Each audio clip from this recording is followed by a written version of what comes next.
పొద్దున్న లేవకుండా కూడా గొప్పవాడైన వాడిని నేను చూడలేదు. ఆ వాక్యం తిరగేసి ఉంటుంది.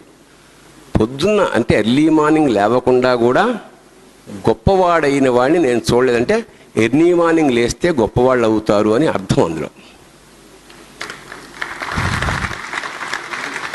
ఇంకా మీరేం చేయక్కర్లేదు జీవితంలో. ఫస్ట్ పాయింట్ ఏమిటంటే 6 o'clock లోపల లేస్తే మీకు 4-5 గంటలు ఊరికే ఏదో బోనస్ వచ్చినట్టు ఏం చేయాలో తెలీదు.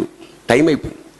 జనరల్గా మన వాళ్ళు ఎప్పుడు లేస్తారంటే 9ంటికి కాలేజీ అయితే 8:30కి లేస్తారు. అక్కడి నుంచి వాళ్ళ స్పీడ్ చూస్తే ఆశ్చర్యం వస్తుంది అన్నమాట. పళ్ళు వాళ్ళు తోముతున్నారా, బ్రష్ తోముతుందా, బ్రష్ మీద పెడితే హై స్పీడ్ చక్క చక్క చక్క చక్క చక్క హై గబగబా పళ్ళు గబగబా స్నానం చేసి గబగబా టిఫిన్ కుక్కుని గబగబా వెళ్ళి రన్నింగ్ బస్సులు మోటార్ వెళ్ళి అంటే 3 గంటలు చేయాల్సిన పని అరగంటలో చేస్తే